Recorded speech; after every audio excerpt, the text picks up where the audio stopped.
Welcome back, everybody, to the show this evening. I went to bed last night. Well, barely. Had difficulties going to bed. A part of the reason is because there's just this, I had anxiety about how much we have to talk about today.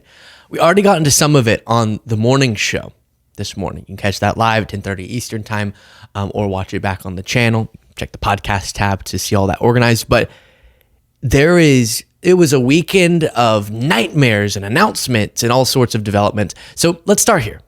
A lot of people are bringing up this, why is Trump constantly admitting that he doesn't really know what's going on in his administration?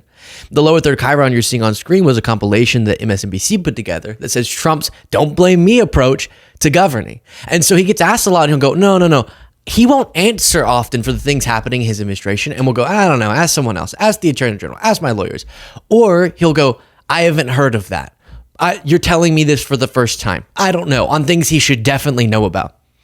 And what I want to connect this to for a second, and then we'll get into a string of news events related to the Trump administration that I think depict why it's particularly notable he's so detached from his daily intelligence briefings and from the goings-on of his administration. But it's fascinating how for individual instances that you could argue are way less significant of Biden talking and then Jill Biden jumps in and fills in the sentence for him, or a report about Biden getting kind of sleepy late in the day.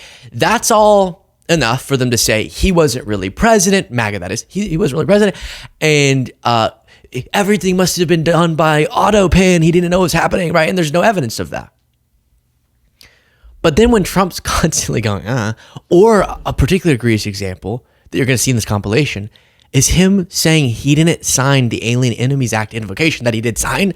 Yeah, I think it's reasonable to, number one, call out the MAGA hypocrisy. You were always saying Biden wasn't really president for things that if Biden had done the things that Trump is saying, you would have had a much more compelling case.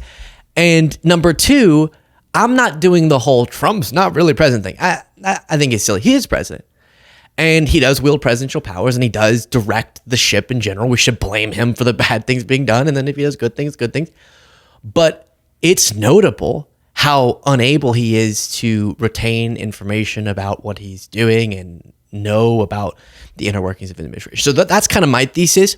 Let's start with this compilation. It took some parts of the MSNBC one and we added stuff as well, which is, again, the Trump "don't blame me" approach or IDK approach. Is your administration sending migrants to Libya? I don't know. You'll have to ask Homeland Security, please. Do you still believe nothing classified was shared? Well, that's what I've heard. I don't know. I'm not sure. You'll have to ask the various people involved. I really don't know. Will you take steps to return Kilmar Abrego Garcia to the United States and put him in front of a judge? Well, I'm not involved in it. I'm going to respond by saying you'll have to speak to the lawyers. Why the proclamation was signed in the dark, his words, and why people were rushed onto planes. Because we want to get criminals out of our country, number one, and I don't know when it was signed because I didn't sign it. Other people handled it. House Republican moderates are opposed to defunding Planned Parenthood in this year's reconciliation package. What do you say to those members, and are you supportive of? Well, I don't know yet. I have to see because you're just telling me that for the first time. We'll work something out. The law requires that every single person who is going to be deported gets a hearing first. Well, do you acknowledge that? I'll have to ask the lawyers about that. I don't know. I'll speak to the Attorney General about that. I really don't know. Vice President Vance said Russia was asking for too much to end the war. Given that, do you still have confidence that... When did he say that? Had been discussing very sensitive material through Signal and included an Atlantic reporter for that. What is your response to that? I don't know anything about it. I'm not a big fan of the Atlantic. To me, it's a magazine that's going out of business. As always, as we go through this jumbo segment, please do click the subscribe button if you appreciate the show. And then if you want to get the members only bonus show, you can do that and support the show even more by clicking the join button below. So before going on to all of these huge news events that took place over the weekend and on Friday that emphasize in a moment like this, it's extra concerning that Trump keeps giving that answer. Because it's sort of, well, then who are we supposed to ask about this? And sometimes we'll give a name, sometimes we'll just say, that wasn't me. I don't know. But first, the comparison to Biden. MAGA made a lot of things with Biden. And there was real concern, obviously, around Biden's age and, decline and decline and stuff. But here was a View interview that we already talked about. And Jill Biden jumping in here was justification for MAGA to say, see, we told you. Jill was running the show. Jill was the real president. Here was the clip. Because of the incompetence of the last outfit, end up over 1 million people dying. 1 million people dying. And we're also in a situation where we found ourselves unable to deal with a lot of just basic issues, and which I won't go into in the interest of time. And so we went to work, and we got it done. And one of the things that and Alyssa, one of the things I think is that the people who wrote those books were not in the White House with us, and they didn't see how hard Joe worked every single day. I mean, he'd get up, he'd put in a full day, and then at night I'd be in bed, reading my book, and he was still on the phone reading his briefings. All right, Jill, calm down for a second. You're making me look weird. Why are you speaking on what you cut me off? You speak on my behalf all of a sudden. Yeah, I worked hard, but don't tell him. It sounds like you're my little kiddo, not kiddo. I'm your husband. We make love, Jill. What are you talking about? So, she goes on. And again, I'm saying that they don't really care when Trump over and over goes, I don't know. Ask somebody else. I didn't sign that thing I signed. But whenever Jill jumps in or other instances, it's proof that Biden wasn't in control. I'm saying that with neither, to be clear. Before getting back to Trump, Biden, we've gone through the policy successes, all that. And this imagery, not great. Okay. I don't love him sitting there like, as Jill's talking for him. That was weird. And I'm kind of just requesting with love. Number one, I told you when we reviewed this View interview, I need more guilt. I need to see more guilt from them that they were the head of the party when they lost to Trump. I need more, okay? They messed up, clearly. So that's number one. Number two, just did some great things, made some big mistakes as well, especially with the debacle that led to Trump winning. Let's just go off stage for a second. This interview circuit, I'm not loving, okay? Joe worked really hard. Jill, stop. That comes off so weird. Please, no. Let me tell you what he was trying to say. No. Ah! Okay. But that, with all that aside, and we did a whole breakdown of that interview and all of it. But can you imagine if in addition, Biden over and over again while he was president got asked things and went, I don't know, ask Merrick. I don't know. What are you talking about? I didn't sign that. Oh, I did sign that. Okay. Which is what Trump is doing. And they don't care. Does Biden have a little bit more of an aged persona? Yeah. Is the version of his decline a little bit more visual? Yeah. But there's still some major hypocrisy here, especially when, whether you're going to say it's Biden or it was Jill, maybe Jill was just a good president. I don't know. Or the staff around them, there was actual steady governance. Whereas Trump doesn't seem to know a ton about what's going on. And the stuff he does know about, he's handling terribly. And the stuff he doesn't know about is being handled terribly. So that's the other part of this. It's not a false equivalency, but instead just pointing to hypocrisy. Moving on from that, though. When Trump does talk about stuff, he talks about straws. And I don't think that plastic's going to affect a shark very much as they're munching their way through the ocean. See, Luke, he does know what's going on. Told you. Now, there is substantive critiques here, and I'm not doing the Trump's not president. He is president, and he does know the general direction, and it's his fault that he's sending his administration in the general direction. And also, when things go wrong, he's going to say, no, look, I blamed this person, that person, Marco. It's Marco's fault. It's Stephen Miller's fault. And we got to be ready for that, because that is not how a real leader leads.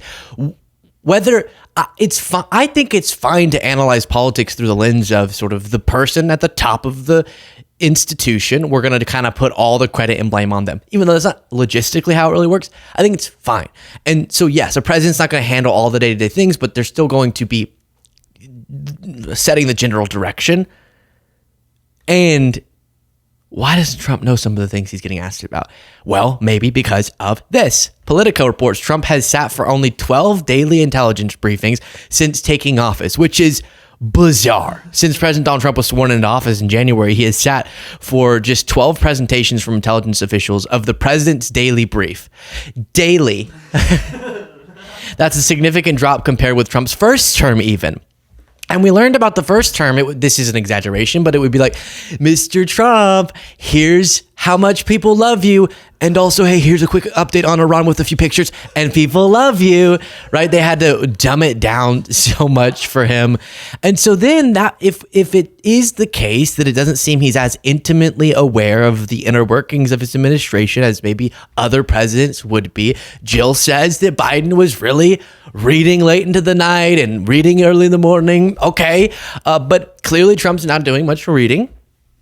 And if he is out of the loop on some of these things, as we've seen, then that puts more emphasis on his underlings, right? Like Stephen Witkoff, negotiating peace, supposedly, between Russia and Ukraine.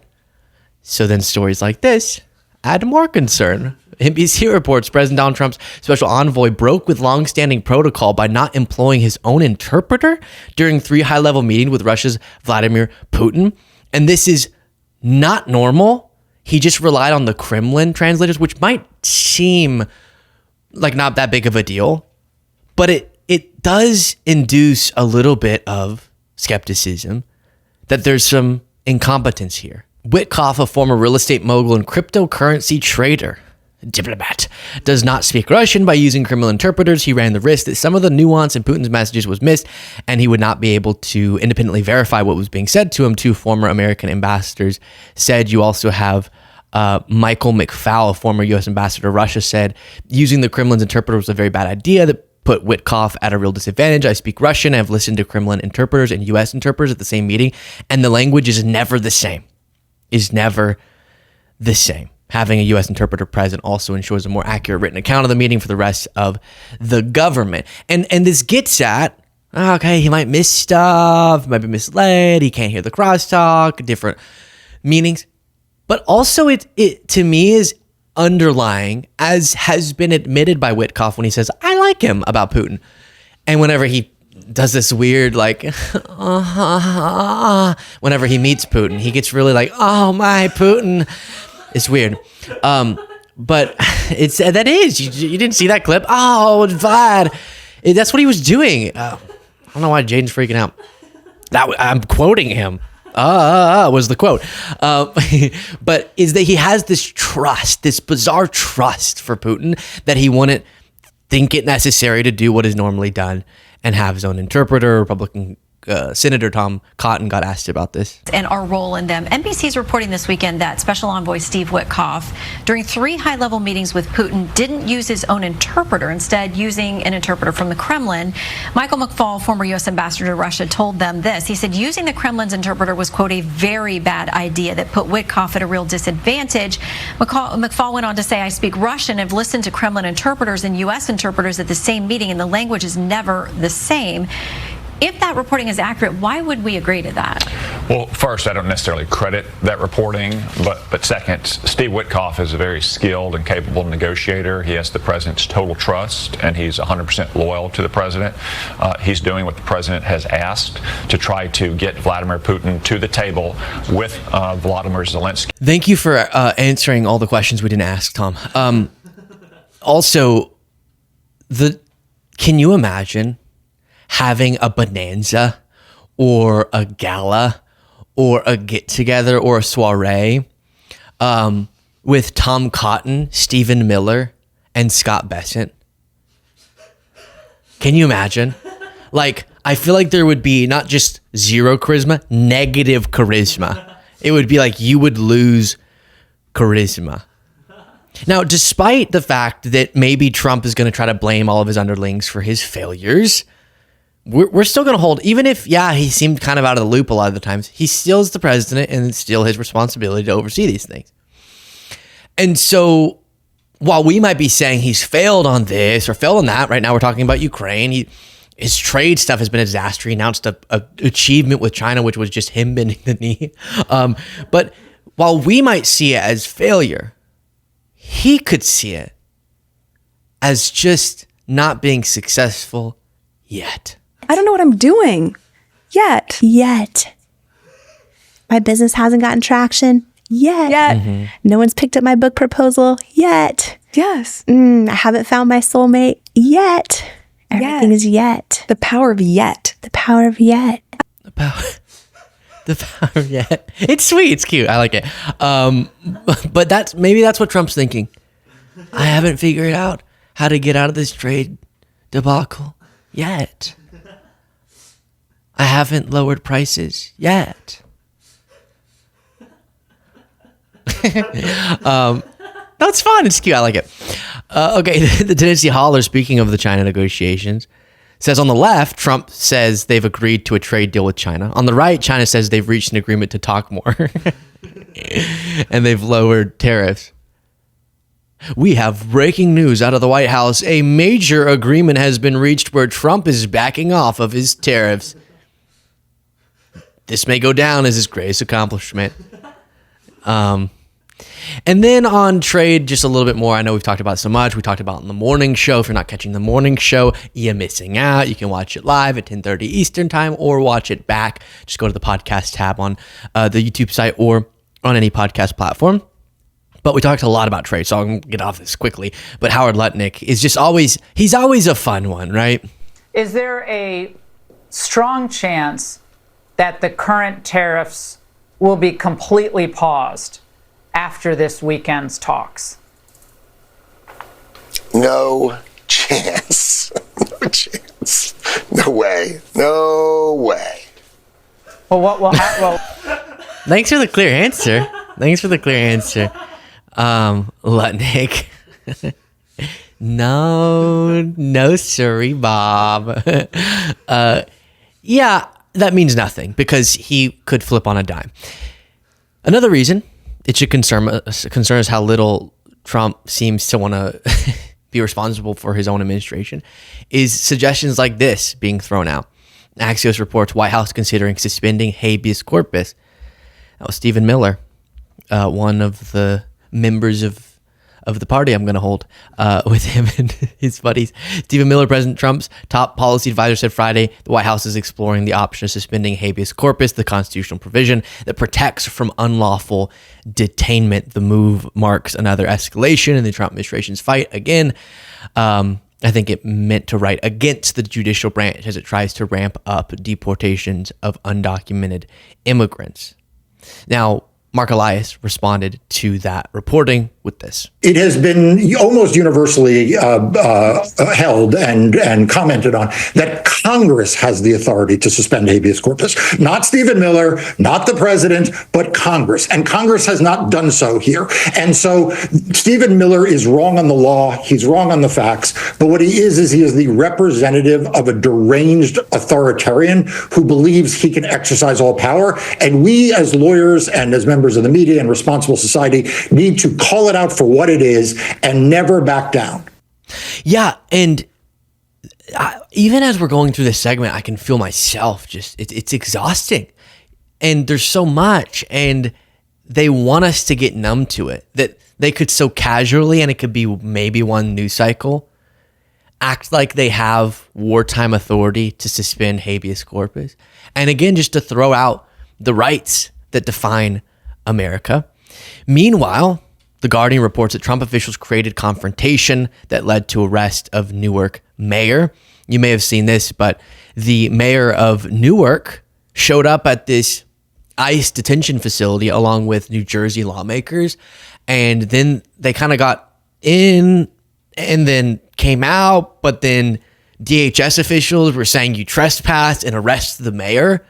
Now, there's some kind of confusion about this, but from the explanations we've heard from DHS, this seems ridiculous, and I tend to side with the Democratic mayor who's saying that they wanted this to happen. We were allowed in, and then they accused us of trespassing. Could I be wrong? Yeah, I could. I'm not, but I could be. Trump administration Homeland Security officials were responsible for starting the confrontation on Friday at a New Jersey immigration jail that led to the arrest of Newark's mayor, as well as threats to detain 3 members of Congress, the representative said Sunday on CNN State of the union. And we'll look at the mayor himself speaking about this exchange, and maybe you'll see some video on screen. Alina Habba, who, just for people who may not be familiar, she's President Trump's former attorney. She is now the interim U.S. attorney in New Jersey, in your state. The way she puts what happened today is she is accusing you of ignoring multiple warnings from Homeland Security investigations to remove yourself, and says that you chose to, quote, disregard the law. Is that true? Had there been warnings? What had happened? Well, absolutely not. I mean, we could. The reality is, Alina Habba wasn't there. The U.S. attorney wasn't there. She doesn't know what happened. Clearly, that is not the context of what happened. I was there for over an hour in that space, and nobody ever told me to move. I was in there for over an hour. Not a single person, not an officer from ICE, not any of the security guards. Nobody told me to leave that place. Somebody from Homeland Security came in the end and began to escalate the situation, and we wound up being where we are today. And that's frankly the extent of it. I didn't go there to break any laws. I didn't break any laws. I was there as the mayor of the city, exercising my right and duty as an elected official, supporting our Congress people, preparing for a press conference that was supposed to happen there. I did not enter that place unlawfully. I did not break any laws. And so all of that is incorrect. So she was not there. So she should get some better information. Yeah, the whole thing, especially when later a Trump official goes on the air and says the Congress members were body slamming ICE officials. Now, if any body slamming was going on, you got to be held legally accountable. Was there body slamming going on, though, is the question, right? Of course, if there was I don't care if you're a member of Congress, if you go up and punch a law enforcement officer in the face or like, what's this called? What? WWE? No, well, yeah, sure, like pile driving or whatever it's called. I don't know. You know what I'm saying? With the elbow, you jump and you land on, then they should be held accountable. But it seems DHS just wanted another sign of strength as it got a little bit hectic. Let's see. We should let viewers know there will likely be more arrests coming. We actually have body camera footage of some of these members of Congress assaulting our ICE enforcement officers, including body slamming a female ICE officer. So we will be showing that to viewers very shortly. You say a video of members of Congress body slamming ICE That's correct. officials? That's correct, sir. It's disgusting. Okay. The video I saw, you saw some of it on screen in the previous video. As this was kind of happening and then the mayor's getting arrested, people are when you're kind of like at a concert and you're pushing and you're all jammed up next to each other. And so there was some pushing going on. And body slamming. I picture like some member of Congress jumping up on the shoulders of another member of Congress and then jumping off and just elbowing an officer. Now, again, violence is bad. And even if they're there to peacefully protest, if officers come up, you can't physically harm them. Of course, that's my stance. Law and order, baby. But I don't trust the Trump administration enough to just take their word for it. And the video I've seen, I haven't seen any body slamming going on. That is very WWE. But if there's any body slamming, lock them up or whatever. But the Newark mayor, excuse me. What am I doing? New Jersey mayor, the governor. The Newark mayor seems to have a compelling case that this was very performative. Then Trump posted after a long night of talks, this is on a different subject, mediated by the United States, I'm pleased to announce that India and Pakistan have agreed to a full and immediate ceasefire. Congratulations to both countries on using common sense and great intelligence. Thank you for your attention to this matter. To which India and Pakistan say, no, you didn't. Good afternoon from Washington. Welcome to Alex Witt Reports. I'm Christina Ruffini in today for Alex. We're going to start this hour with breaking news and a big announcement from the White House. President Trump says a new ceasefire deal has been reached between India and Pakistan, brokered by the United States. Trump claimed involvement on Truth Social today, but India's Ministry of Information said the ceasefire was negotiated directly between the two countries. Also breaking today, I don't know. I'm happy there's a ceasefire, but I don't know why that was funny.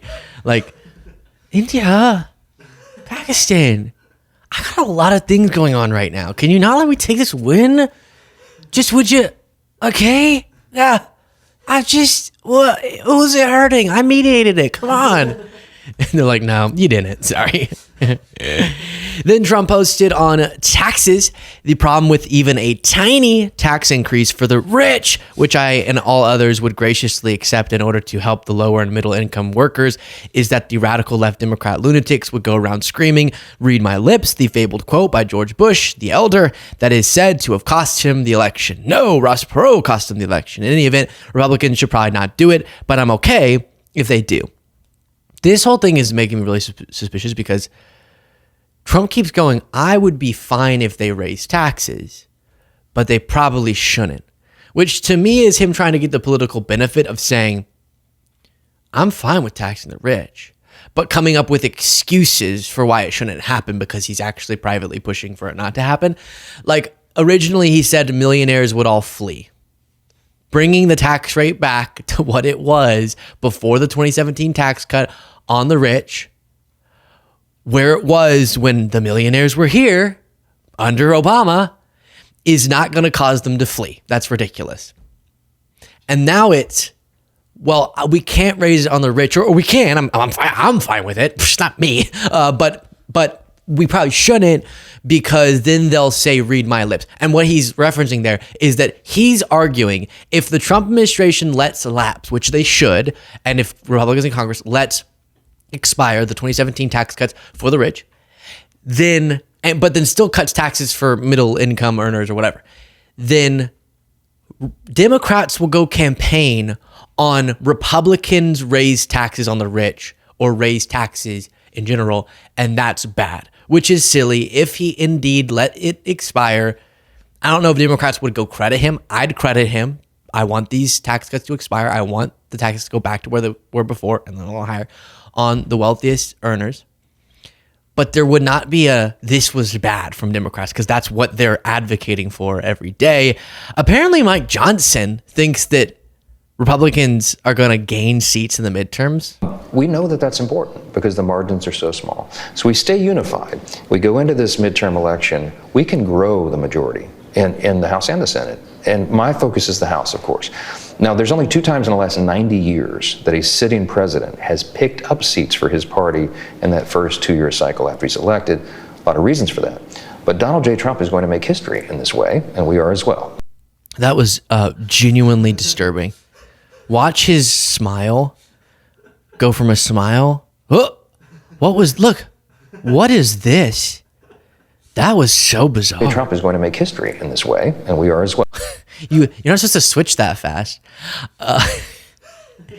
There have been times where, well, that's a long story. But point is, I'm not going to get into that. Anyways, listen, folks. Anyways, I'm not going to tell that. We don't have time for that, as Biden would say.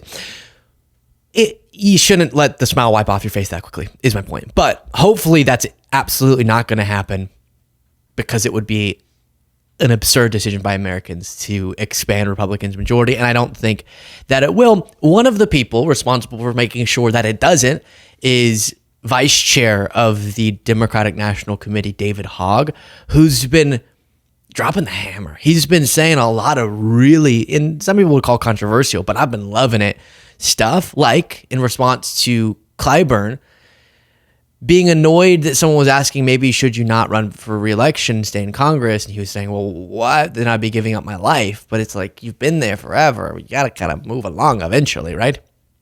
And David Hogg just let him have it. There's one thing I wanted to talk about too, which is a little bit of what you just talked about, which is there have been a few members that have come out that have said, well, if I retire, my life is effectively over. And what I would say is, get over yourself. This isn't about you. This is about our country, and it's about your constituents. Nobody is I don't care if you've been there for decades or just one term. That seat is not yours. It is your constituents. That is who you're there to serve. And if they choose to serve somebody else, so be it. That's all we're trying to do with leaders we deserve. People are obviously, a lot within the Democratic establishment are really upset at him. You can't lose to Trump twice in 3 elections and then not have a shakeup. Please, Hogg, shake it up. Because we need something better and different. And I am actually pretty upset about this. It takes a level of audacity to see yourself lose to Trump twice in 3 elections and go, nah, we shouldn't change things. We shouldn't allow new leaders in. Let's just keep it how it's been. It is infuriating. It is. So I appreciate him saying, get over yourself, do what's best for the country.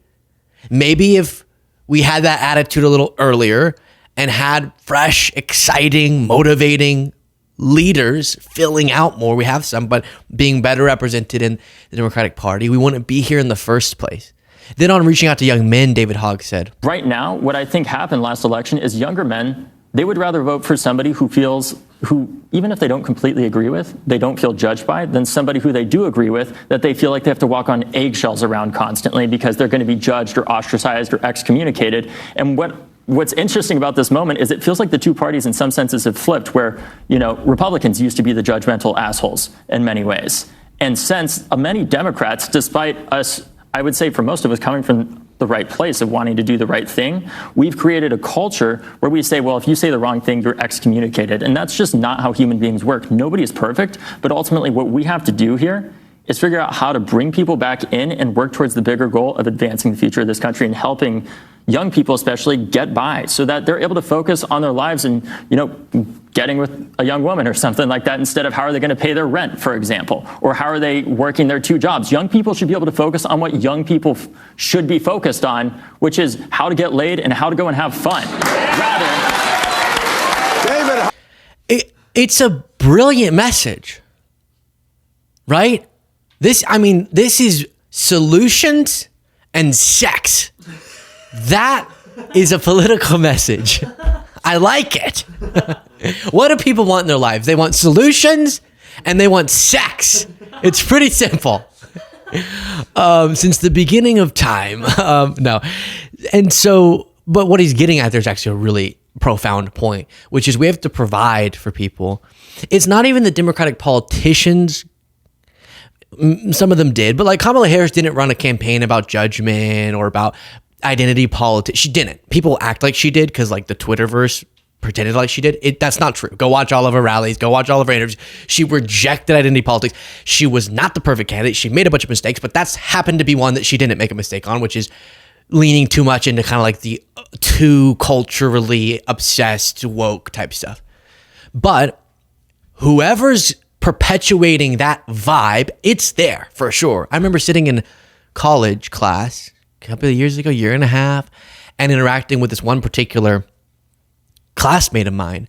And I was thinking, wow, you make my job so difficult. Because I would hear the way she would speak to people. And when people just have genuine questions about these gender debates or about this, identity related thing, she was so condescending and rude. And I was thinking, wait, we probably agree on a lot of policies. Like I'm sure she agrees with my economic policies and agrees on who we should vote for. But wow, you're really making toxic by speaking to people in the way that you are and then going, ugh, you're gross for not immediately understanding all of the progress we're trying to make. And that needs to be gone because it's true. A lot of young men did not look much into policy. It's just true. I'm sorry. I'm not insulting anybody. It's just how it went. But like the vibes better for some reason of MAGA, and vibes matter and the message matters. And so altering that with no concessions on our principles, but number one, I think it's focusing on the issues that really matter and impact every person's lives. Especially, we should put a lot of emphasis on the economic issues because that's where it's just absolutely way more popular. Republicans' economic proposals are always unpopular when individually polled. But on these other vibe-based things, they win. And then we need to be able to meet people where they are and speak, show up the places where they are, speak about the things they care about. And one thing is a lot of young men get politicized through non-political content. So, friend of the show, Adam Mockler, in a recent clip that was circulated, made a really good point. And other people have pointed this, which is, if you're just a guy and you want to get into fitness, we've all had that, interest. You're watching a fitness influencer, and all of a sudden they're interviewing a MAGA politician, or they mention that they're MAGA, or you're looking for dating advice. Young men look for that, and all of a sudden, without even that, you weren't looking for something political, but all of a sudden it's a political person. And so we have to be willing to not just kind of stay in our, we're up here talking theoretically and hooty tooty, but actually meet people in the places of their interests. Now, amid all of this, you might be wondering, we just went through a lot of stuff, right? The Trump administration, Trump's all clueless, crazy updates on trade wars and whatever. What is the right wing talking about? Which brings us to another edition of Checking In on Right Wing Twitter. All over right wing Twitter over the weekend was this clip of a few world leaders, including Emmanuel Macron.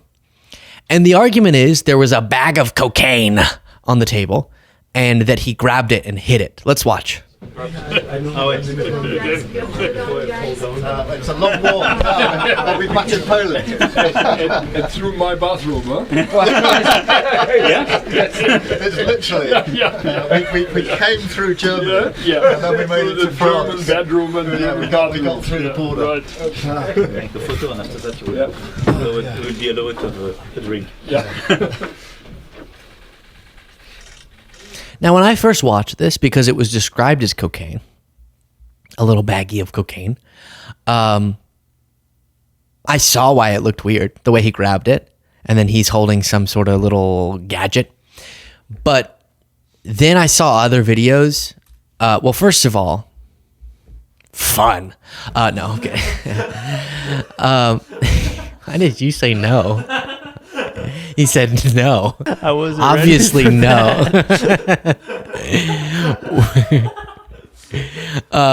But it pretty likely was a tissue. Okay, President Emmanuel Macron's office has accused France's enemies of spreading fake news by suggesting that he and other European leaders had taken drugs on a train. When European unity becomes inconvenient, disinformation goes so far as to make a simple tissue look like drugs. And this is a tissue for blowing your nose. They at some point included photos, pretty compelling to me. But then people were circulating such grainy images and just focusing on him. Look, out in the middle, it was cocaine. I don't know. I'm convinced it's a tissue. What else was right-wing Twitter focused on? You might be asking. Well, this. Dear white people, stop trying to get invited to the cookout. Hi, I'm a white, red Native American person, and it's Murdered and Missing Indigenous Peoples Day, which means we gotta talk. All right, so I want to talk about performative allyship and why it's a problem. So I see this idea of getting invited to the cookout as the sort of the modern, I have black friends because it means you've arrived, right? But I need you to be very, very for real. Why are there like dying guinea pigs in the background of this video? So as the world is in chaos in many ways, we're talking about getting invited to the cookout. Okay, this is supposed to outrage us so we don't focus on Trump. Right now, there are some black people that have experienced so much racism at the hands of white people that they will never be okay with your presence. And I know that that's hard to swallow because you're like, but I'm good. No. If you're good, you will understand. It does not matter how cool and friendly and besties you are with Shamika if her grandmother can't. Shamika. Oh, is this real?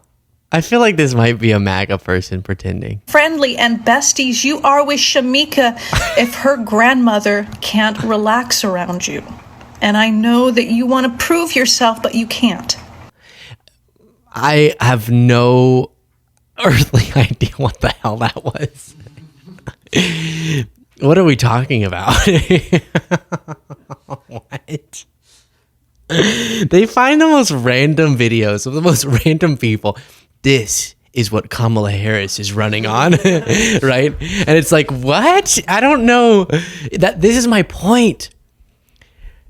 The biggest gift to MAGA, so that people don't focus on the enhancement of the oligarchy, income inequality, the lack of real policy solutions to healthcare problems, jobs problems, wage problems, childcare problems, education problems, infrastructure problems, because there's not any substantive solutions on that.